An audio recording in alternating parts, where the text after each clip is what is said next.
Okay.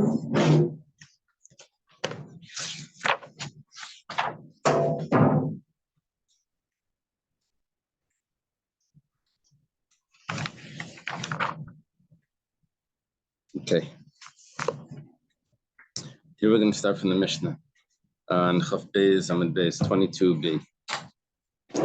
Thank Hashem that we're able to learn every day. That's what we're learning. We should have to base English immediately. The Mishnah starts Eved Kanani, talking about a non-Jewish slave that's going to be purchased or is owned by a Jew, and how he's acquired and how he goes free. Eved Kanani, a non-Jewish slave, thank you. Nickname Bekesef B'Shtar V'Chazak. He's acquired with money. That would mean that money is given to someone, probably to him, and he's purchased. Shtar is purchased with a document. Who would make that document? The slave would make the document, or the master. Or the seller. But let's say there is no seller. Let's say he's selling himself. The seller, you're right. The seller would always make the documents, right? That's how it works, except by a marriage. So the seller would make the document if there's a seller. So it could be himself, or it could be his previous owner. And with chazaka, that means forcing him to do work. And v'kainas atzmai, and he acquires himself. How does he get himself free? That's bekesav al yidei achirim, through someone else giving money to the master to purchase him to go free, to pay the master that he should go free. Why can't it be through himself? We'll see in the Gemara that the slave cannot acquire any money. Even if you give money to the slave, it automatically belongs to the master. So then the slave doesn't go free because the master owned that money. Bishtar, but with the document al yidei atzmai, that means that the master is able to give the document to the slave, and the document says that you are now free. You're now a free person, and the slave is able to acquire it because, as we learned in Masechta Gittin, that Giti v'yadei ba'im ke'echad, that his hand that allows him to acquire together with the document comes together. So it's a simultaneous act. That how is he able to acquire the document if he's a slave? Everything belongs to the master, because at the moment that he's acquiring it, he's going free to be able to acquire it. Yeah, that's how we explained it over there. That's the Reb Meir. Chamim Maimrim, the Chum say bekesef al yidei atzmai. Say no, money is with himself. He himself can give the money to the master. How did he get the money? Obviously, people can give him money without the master acquiring it. Bishtar, with the document al yidei achirim, that's through other people. If you would give the document to him, it would go immediately back to the master. You're not going to say Gita v'yadei ba'im ke'echad, it sounds like. Bulvad, the only thing is that when he's giving money, that the money should come from other people. It can't be his own money, because if it's his own money, then it's automatically the master's money. Okay. How did the money go to him and it's not the master's money? Because someone gave it to him on condition that it doesn't belong to the master. And how do we know that the acquisition of a non-Jewish slave is with kesef, shtar, and chazak, with money document and with acting like a slave, acting with him as he's a slave, acting like a master? The Ksiv, it says in the pasuk, it says that you will inherit them to your sons as an everlasting inheritance, right? As a just like a field, as a there's a comparison between the slave and the field. Just like when it comes to an inherited field, a field is acquired with kesef, with money, with a document, and with acting as an owner. So too, so too, a non-Jewish slave is acquired with money, document, and with chazak. So basically, the acquisition of land and acquisition of a slave is the same. The Gemara says,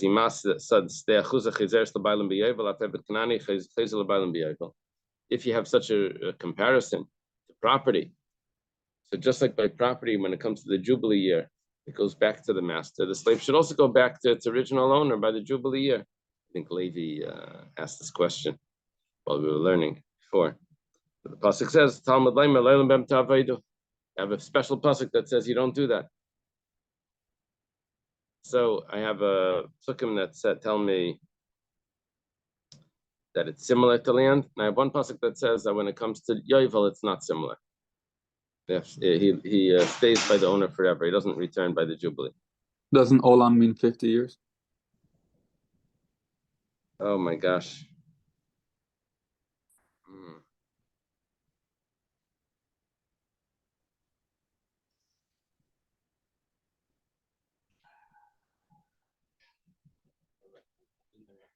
That's a good question.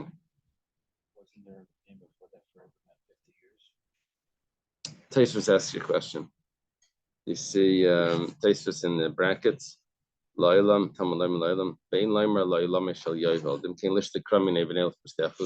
It didn't have to say anything. If it wanted to say 50 years, then it could have just left it as the property. I'm sorry?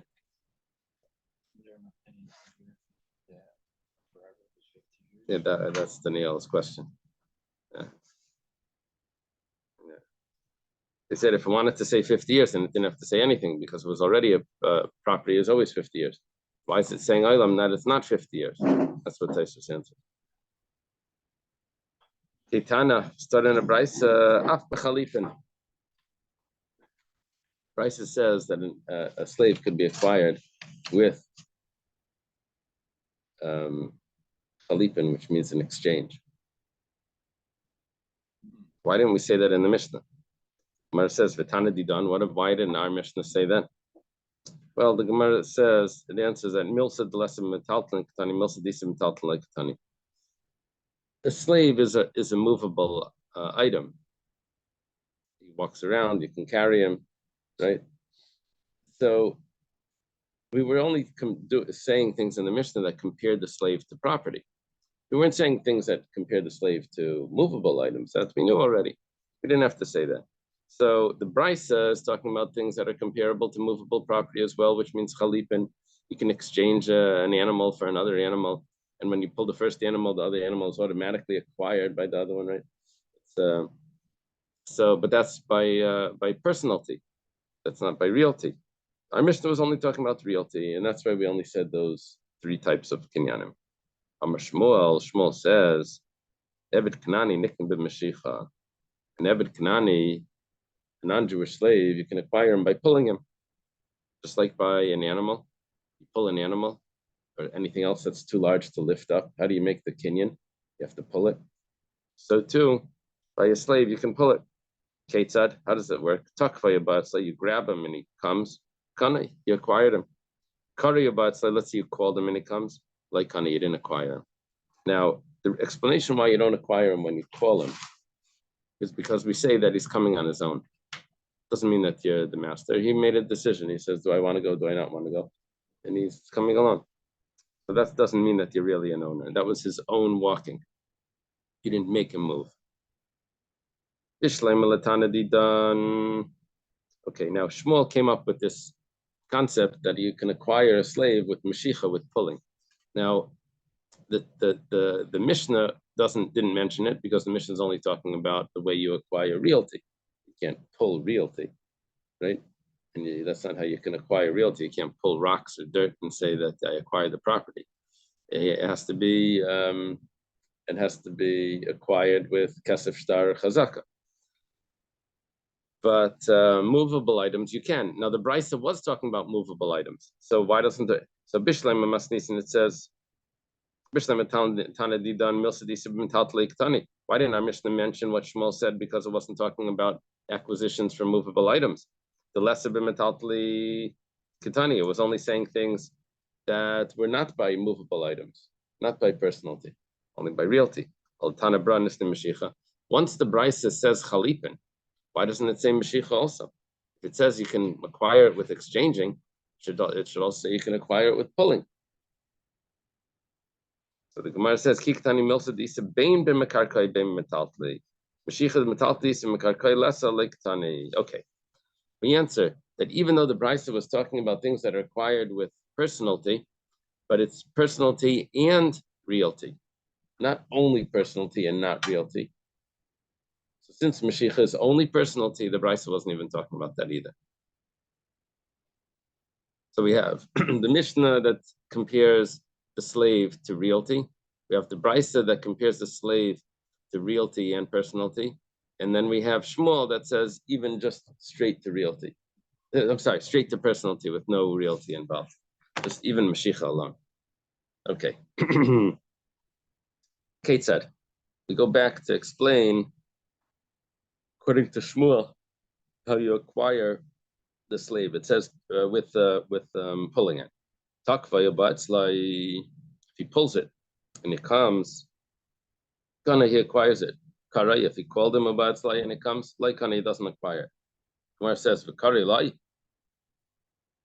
He doesn't come if you I'm sorry, you don't acquire him if you call him, he comes, but you don't acquire him. But we have a brisa, Ketzah b'masira. Now we jump over to the way you acquire an animal here. And by an animal, some certain animals, you have to give over the reins of the animal from the seller to the purchaser. And you give over the reins, so then the purchaser has acquired it. You hand them, it's like handing him the keys. You hand him the ropes that hold the animal. Let's say he grabbed the foot, the sire, grabbed the hair. Bukav Shala, grabbed the saddle. Shlif Shala, grabbed the load. There's some sort of like muzzle over the mouth. Zug Shabbat or the bell that was hanging on the neck. They put that on cows and stuff. So Kana, he acquired it.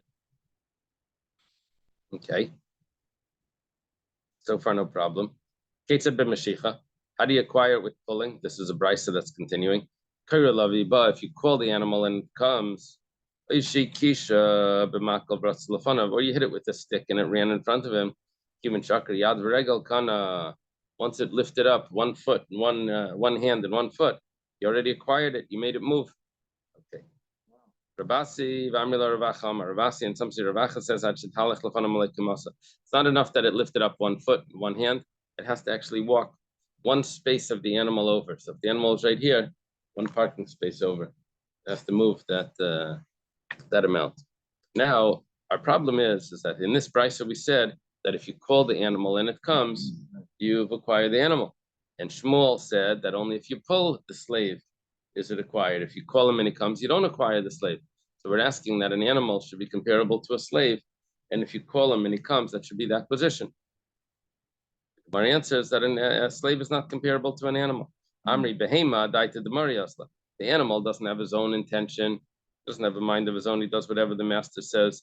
So the master called him, he comes. Doesn't have free choice to do anything different. Whatever it is, nature is, that's what he's going to do. But Eved, the slave, adaita de nafsheka, so he has free choice.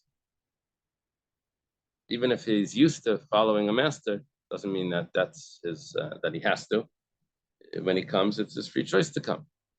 He doesn't want to get beaten, but that's still his free choice. It's not considered that you moved him. He moved on his own. Okay.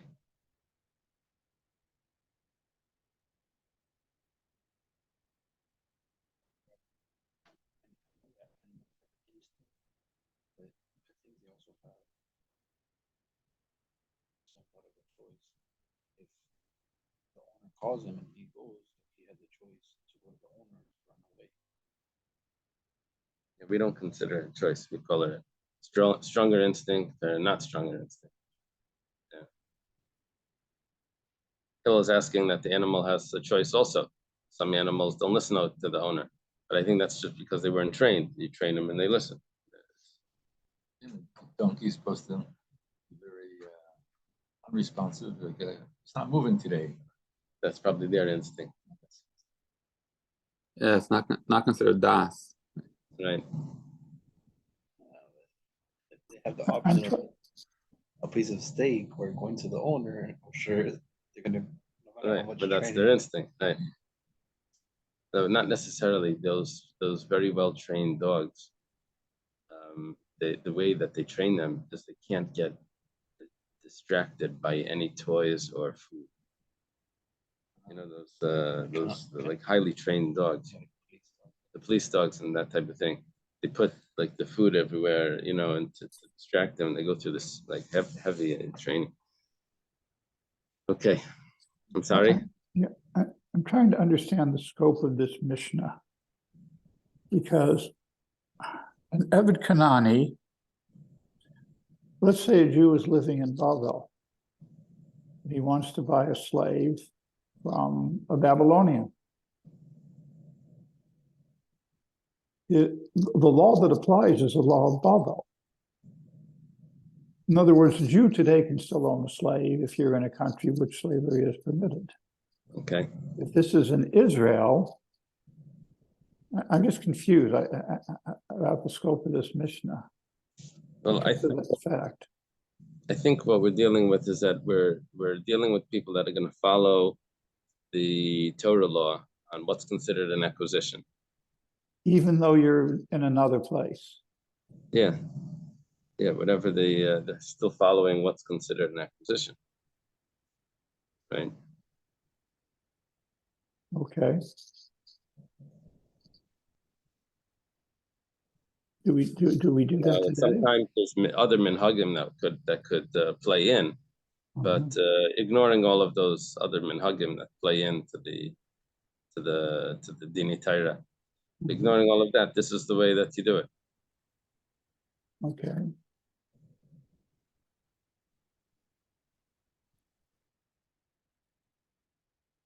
Yeah, someone told me he had it in Torah. He had a deal with someone. They shook hands and everything, and it came to the Beis Din, and he lost the Din Torah. So why? Because he didn't make a kinyan. The handshake wasn't enough, according to whatever this thing was. They didn't make a kinyan. I think a handshake in some instances is a kinyan, but that's common in America. No, you shake hands. That's like that's the deal. Shake on it. Shake on it. Yeah, I don't know. I'm not sure the details of that. Not in any legal way. Oh, it's not in a legal way. So that would be the same thing in an American court. So in American court, you have to pull it. You have to raise it. Yeah. You probably have to sign a document. In some countries, you have to drink. You drink, then it means it's the deal. I think if it's above $500, it has to be signed. So in small claims and that stuff, would a handshake be enough? In the right setting, a word is enough. In court? In other words, people trade stocks and bonds just based upon a conversation on the phone for millions, billions of dollars every day. Well, I guess that's two different things. There's meeting of the mind for a contract, but there's something called statute of frauds. So,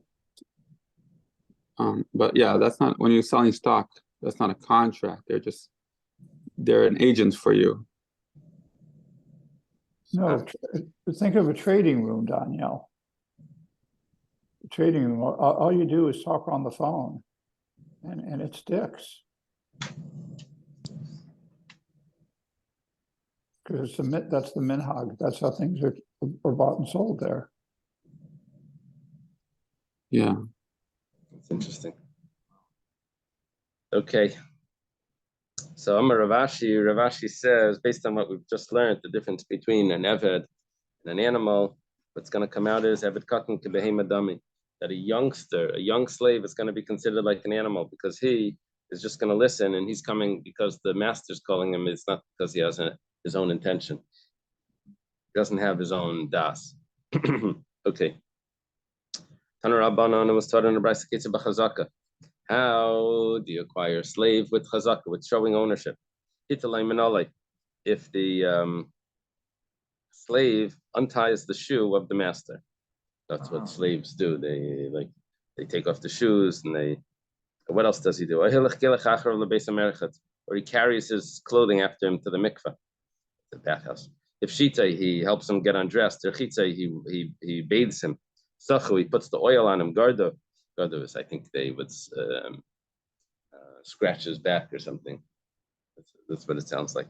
What do they say over there? Gardo? Scrubs him. Okay. Elbishu. Gets him dressed. Tanilo, he puts on his shoes. Or he carries him. He lifts him up. Kanai, he acquired him. So the slave would be carrying the master. Rab Shimon, that chazaka should not be stronger than Agbad. Now, 1 second. The Gemara says, Rab Shimon finishes, that lifting acquires everywhere. Says, my comment, what's Rab Shimon saying? Ravashi explains what Rab Shimon's comment was. If the slave lifts up the master, then the master acquired him. Yeah, the slave lifts the master, and because that's considered a chazaka, that's considered the slave he's the master showing ownership of the slave by having him do this work, by carrying him, by lifting him. So then the master acquires him. But if the master lifts him up, then he doesn't acquire him. Rab Shimon says, don't say that showing ownership is stronger than lifting. Even if the master lifts him up, he's also acquired. So if they lift each other up, of course they can't do that at the same time. But if they would, if the master would lift up the slave, or the slave would lift the master, both of them is going to be good according to Reb Shimon. Gemara asks the question: once he mentioned that if he lifts up the master, he acquires him. If that's the case, Shifcha Kananis Tikna would be a non-Jewish maidservant should be acquired with relations. Why?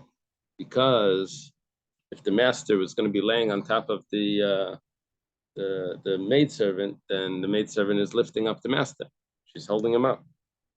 Gemara says, Kikamrina and Zem Nan of Zem Star. We're talking about only when one person is enjoying it, another person is suffering, has to hold up to carry the weight. But over here, they're both enjoying it. That's not considered a showing ownership if the slave is enjoying it. Gemara says, okay, but what about what about if it's an atypical relations? We are assuming right here that the maidservant is not enjoying it. Only the master would be enjoying it. Amaravacha parada demin Amaravacha parada deminacha. Okay. Man leimeland lavanayas lila tarbaya. How do you know? Maybe the maidservant is also enjoying it. He asked that like a question. It's interesting. Then also we have two types of relations with a woman. There's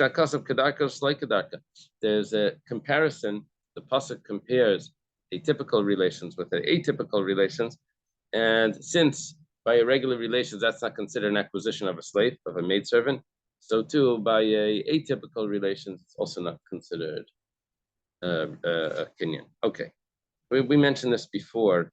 I don't remember where, but we had that you can't acquire the slave with relations. Right? We had that before somewhere in Kiddushin.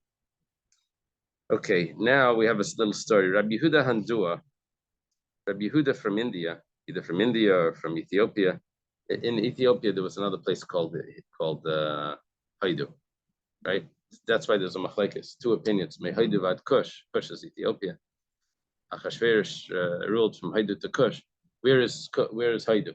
Is Haidu India, which means it's across the world, or is right next to Kush was another place called Haidu, and just like he ruled from here to here, so too he ruled the whole world. Those are the two opinions. Anyway, whatever the case is, this is Rabbi Yehuda from one of the Indias. He was a ger shein li yarshim abi. He was a convert, became a rabbi, and he doesn't have any relatives. Well, chalash, he became ill, and Al Marzucha l'shuli bei Marzucha goes to visit him. Chazi detakaf le Al Matuva sees that he's dying. Takaf le Alma means that things are really bad.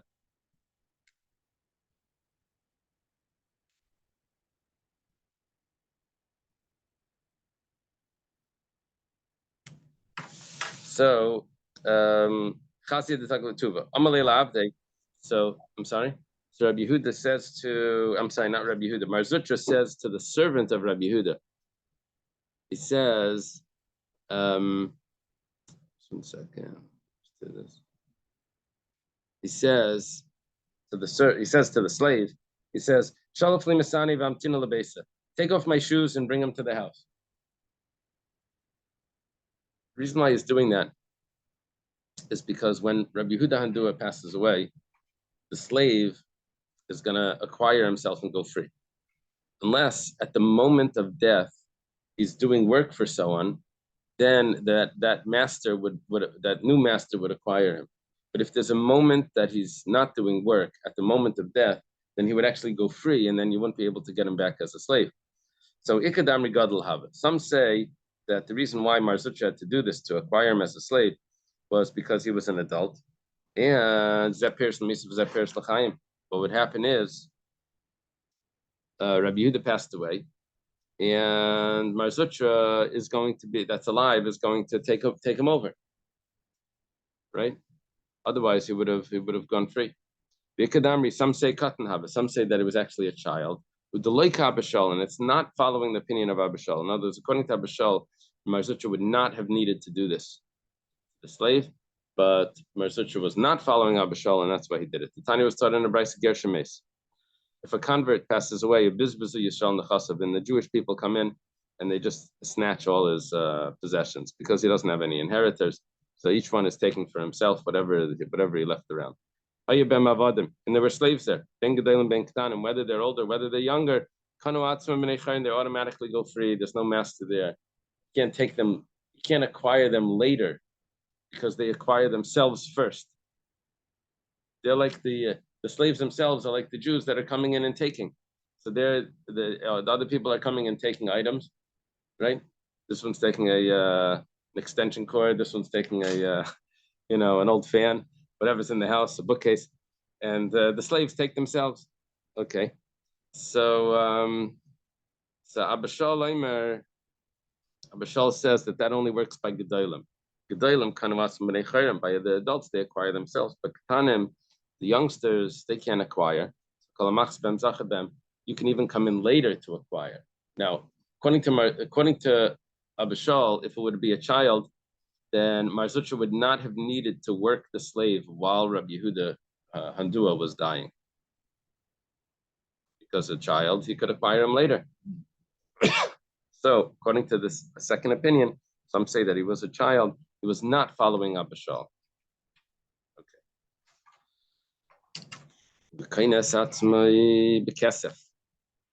Now we discuss, how does a slave acquire his own freedom? How does he get free? He acquires himself with money. This sugya is slightly complicated. Because in the end, we're going to have three opinions over here. I mean, each opinion on its own is fine. It's just like when you try to match everything up, it's turns into like a huge jumble. So I worked it out on paper. Otherwise, it's complicated. He acquires himself with money. Okay. Now, we had a machlekes here in the Mishnah. He acquires himself with money, but it's only money from other people, not his own money. And with the document, it could be the master just gives him a document. That's what Reb Meir says. The Chacham said exactly the opposite. Chacham say money is his own money, and the document is with other people. Right? Follow? Reb Meir said the money is through other people, and the document is through himself. Chacham say the money is through himself, the document is through others. Okay, let's take a look. The kesef al yedei acherim in, according to Reb Meir, the money has to be through other people. Avaloi al yedei atzmei, but it can't be through himself. It can't be his own money. It's paying the master money. It can't be his own money. The slave can't be paying his own money. What are you talking about when you said that it's money through other people? The other people are paying for it. Are we talking about that the Eved doesn't even know about it? The Eved didn't agree. He doesn't know. Some guy comes over to the master. Let's say the master's name is Ruvain. The Eved's name is John. And someone comes over, Shimon comes over to Ruvain, and he pays money so that John should go free. Well,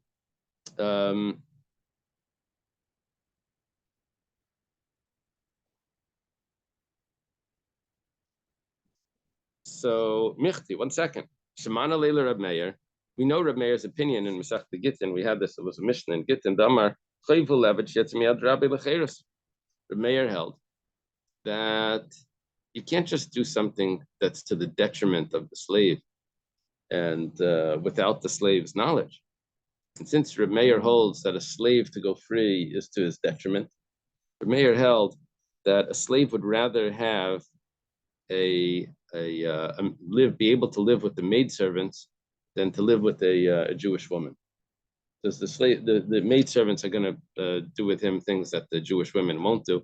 And so therefore he'd rather be a slave than to be free. So V'tanina, we have a Mishnah. You can only do something that's to the betterment of a person without his intent, but you can't do anything to his detriment. So how does this other person come in and set the slave free without the knowledge of the slave? It must obviously mean that the slave is aware of it and the slave agrees to it. So what is the Chiddush now? What's Rameir's Chiddush? That someone else can pay money to set the slave free? But Kamash Malan, it must mean that the Chiddush is Al Yidei Acherim, Al Yidei Atzmai Lai. If you notice, it didn't say that he can't do it himself. It just implied that he can't do it himself. But that's the Chiddush. The Chiddush is what we implied, is that another person can give money to the master, but the slave himself cannot give money to the master to buy his own freedom. Why not? Alma, we see from this that Ein Kinyan Levet B'lei Rabbi, that how is the slave able to get money to be able to buy his own freedom? It's impossible, because whoever gives him money automatically gives it to the master. And then what's the slave doing with it? He has no rights to it anymore.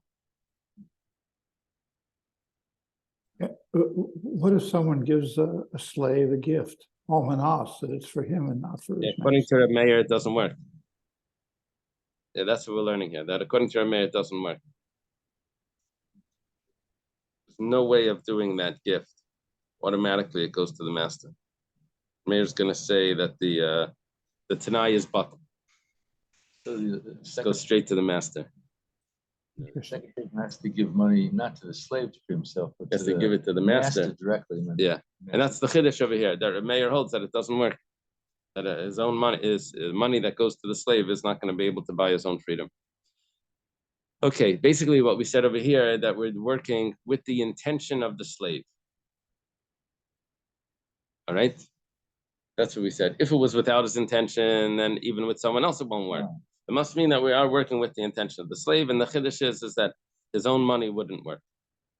You wanted to ask something?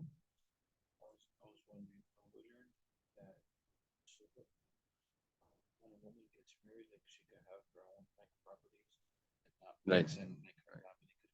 Exactly.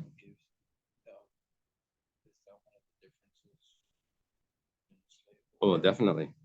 Yeah, a woman can have her own bank account. She can even tell her husband that I want to save all my money and you don't have to feed me.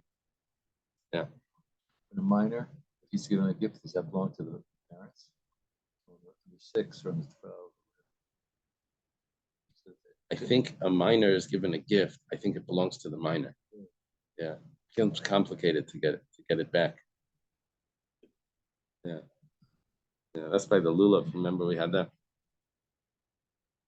If a minor acquires something on his own, that's a little different. If he finds something, I think it's a little different. But when someone gives him something, I think it is a real acquisition. If he finds it, then belongs to the I'm not parent. sure. I'm not sure. That's a slightly different. That's a weaker sort of ownership.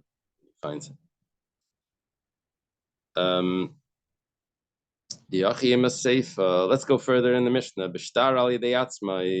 When it says that in Reb Meir, he says that he can't use his own money, but he can get a document on his own. The master can give the slave the document. Well, you can't give it to someone else. But if the slave agrees to go free, why can't the master give the document to someone else? The other person will acquire it on behalf of the slave. Maybe what we're going to have to say over here is that when it says that the master can give the document to the slave, it doesn't mean he can only give it to the slave. And we should deduce from that, imply from that if you give it to someone else, it doesn't work. Maybe what it means is for sure if you give it to someone else, it works. And not only that, but even if you give it to him, it's going to work. If you give it to someone else, so that's a real acquisition. If you give it to him, then I could have thought that maybe the master's keeping it for himself because the slave is really the ownership of the master. He's like putting it from one pocket to the other, and there's no one that's really acquiring it. So the chiddush here is, maybe the chiddush is Maya Deatzmei, Afal Yedei Atzmai. But Kamashman, the Gita V'Yad B'Yam Ke'achad, and we have a big chiddush. We have a big, a new concept that there's a simultaneous acquisition. That how does the slave acquire the document if everything that's given to the slave belongs to the owner? The answer is that the moment that you give him the document that should free him, he gets the ability to be able to acquire the document that frees him. Exactly like by the get. Exactly by a get, which was, yeah, that was Rava's din over there in Gittin. The Gemara says, 1 second, but we didn't learn it like this. We're talking about an opinion of Reb Meir, and we have the brisa. The Tanya was taught in a brisa. A document has to be given to the slave himself. It cannot be given to anyone else. Reb Meir. Now, if it's talking about where it's with the intention of the slave, why doesn't it work with someone else? Give the document to someone else on behalf of the slave. He should be freed. Amar Abaya says we have to redo the way we were learning the Mishnah. We have to now say La'ilam Shaloimi Daitai. Really, everything is against the will of the slave. The slave does not know what's going on here. So why by money does it work if someone else gives money? The slave doesn't know about it. You have to realize what's going on. The master is releasing the slave. How did he acquire the slave? With money. How does he release the slave? With money. So the master is releasing the slave. Let the master release the slave by giving the document to someone else. It says, no. Just because he acquires him with the document doesn't mean that he can release him with the document. But because he acquires him with money, he can release him with money. He says, 1 second. The acquiring him with money, well, how does that mean that he releases him with money? This is a money of acquisition. This is a money of release, of emancipation. So the Gemara says, Tiva mi'achadu. It's the same money. It's the same coinage. Only this, we know, I'm not sure like why exactly it has to work like this, but we had this Gemara in Gittin as well, or we had it in earlier in Kiddushin.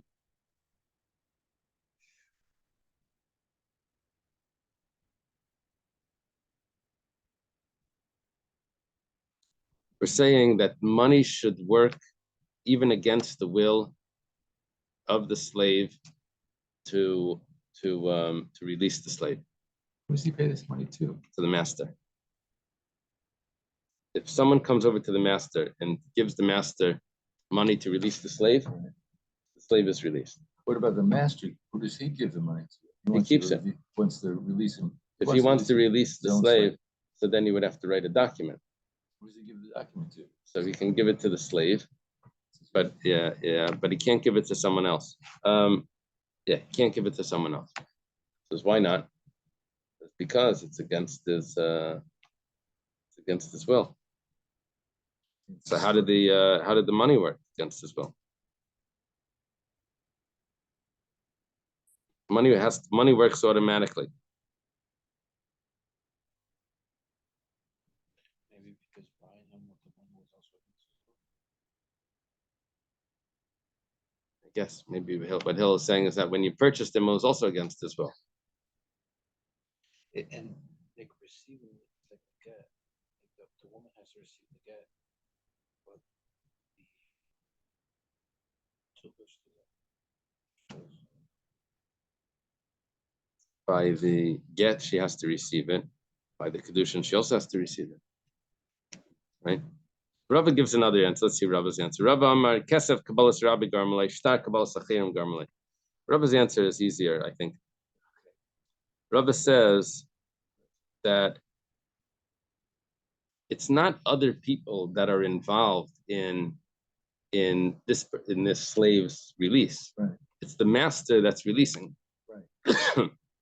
The master receives the money. The master says, "You're no longer my slave. You're now free." when the master gives a document to someone else, the receiving person, the one that's receiving the document is releasing the slave. And if the slave didn't agree to that, then who gave that person the right to receive a document on his behalf? He never agreed to it. If it's the master that's releasing the slave, so the master owned them, he released them. But if it's like making him hefker, sort of. But if some other guy comes in who gave him the right, the slave wants to remain a slave, he would never agree to that. Yeah. Okay.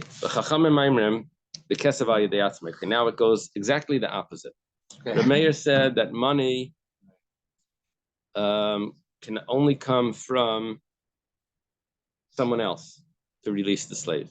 Money to the master for the slave to be released only comes from a third party. But a document can only go directly to the slave. The Chacham say exactly the opposite. Money can only come from the slave. The document has to go to a third party. So let's take a look. The kesef al yidei atzmai. The money has to come from the slave himself. Yes. Al yidei acherim, but when it comes to other people, it doesn't work. Amai, why not? We understand that it's against his will. We had a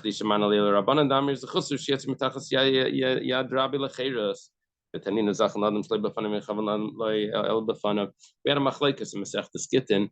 Does the slave, is it to the betterment or the detriment of the slave to go free? Reb Meir held that it's to his detriment. According to the Chacham, it's to his betterment. So even if it's against his will, but so what? If it's to his betterment, you're allowed to do something. We're not saying it's against his will because that would be a self-contradictory. Even if he doesn't know about it, but we consider it to his betterment, and it should work. Why can someone else not give money on behalf of the slave and to release the slave? What's the problem? Maybe in order to answer this question, when the Chachamim say that the money that goes to the master is coming from the slave, it doesn't mean it needs to come from the slave. It means it could also come from the slave. But of course, someone else can free the slave with giving money to the master. That would answer all our questions. So what would the Chiddush be here? The Chiddush is that the slave was, yes, able to acquire money, even though the master did, even without the master acquiring it. How did that happen? That someone went over to the slave and says, I'm giving this to you and not to your master. It's only for you. And that's the Chiddush, that could work. The Reb Meir held that it doesn't work. The Chiddush here confirmed that it doesn't work. So we're talking about now that even against the will of the slave, someone else can come in and give money to the master to free the slave. Not against the will, even without the knowledge. If that's the case. Doesn't that I'm sorry, I'm actually doesn't that contradict what we said previously, where we said if he doesn't want to go because he likes being with with the family and all this, By a Jewish slave. That was Jewish. And this is not Jewish. This is not Ebed. Kendall's confused. I'm against slavery. All slavery, right? Including husband. If that's the case, that this is what we're dealing with. Let's go further. It says, when it comes to a document, then a document is given from a third party. It's given from the master to a third party, but it's not given to the slave himself. But Kaimala, in 1 second, why can't it be given to the slave? That a slave could acquire his own document, right? We learned that in Gittin. Maybe what it means is not that he can't acquire it. Maybe it means you could even give it to someone else. Okay, so now you could give money, could come from someone else, right? That's what we just learned. Money could come from someone else to the master, even though it said that the money, according to Chacham, was supposed to come from himself. So it said it could even come from himself, but of course it could come from someone else. Now, when it comes to the document, we say the document can come from someone else, but can it come from him? But it can go to someone else, but can it go to himself? We say yes, it can also go to himself. So 1 second. Money can go either can be from someone else or himself. The document can also go to someone else or himself. It's the same thing. So if that's the case, so So one second, what would the Chiddush be? The Chiddush would be that it's a schus, it's to the betterment of the slave to go free. But if so, now then why do we have two cases in the Mishnah? When it comes to the money, it has to go from himself, his own money, the slave's own money. Comes to the document, it has to go to someone else. Second, it's the same thing. Money and document can go either to himself or someone else. And why do you have to make it into two cases and divide everything up into two cases? Now, if you're going to mix it and teach it together, what would you say? Just say it like that. Gemara says, Ella rather bekesef bein al yedei bein al yedei atzmai. The truth is that when it comes to money, whether it's on his own, whether it's coming from others, or whether it's coming on its own, that would work. But bishtar al yedei acherim v'lei al yedei atzmai. Document it, it's only through other people, not on his own. Why? Because he's not going to hold up gita b'yad kaim ke'echad. Reb Shimon ben Elazar who detanya, Reb Shimon ben Elazar that taught this. Started in the Brayso, Reb Shimon ben Elazar Eimer af bishtar al yedei acherim v'lei al yedei atzmai. When it comes to a document, it's only through other people. It can't go to himself. He argues with gita b'yad kaim ke'echad. He argues with the simultaneous acquisition of the document. Who gives the slave the right to acquire the document itself that's giving him the right to acquire? He's acquiring it with that right. That's simultaneous. And there's actually three different opinions here. I worked it out. But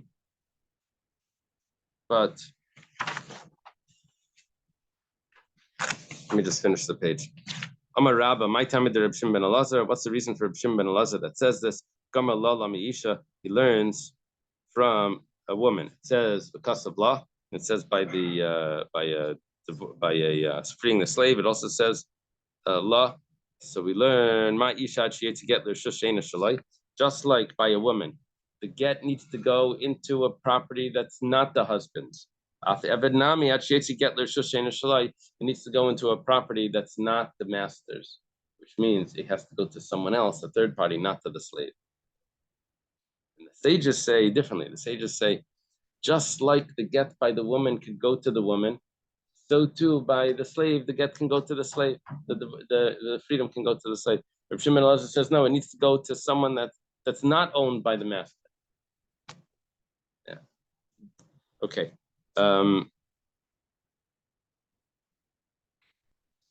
Reb Meir was very exclusive. Money can only go to others, and the document can only go to himself.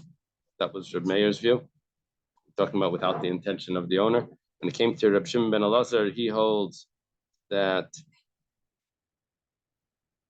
money could be either, and the document has to be only to others, not to himself. Question on Reb Shimon about the money, problem there. And according to the Rabbanan, he could do anything. Through acherim, through atzmai, it could be money, a document, it could go either way. Okay, we're holding by Rabba. Okay, have a good day, everyone.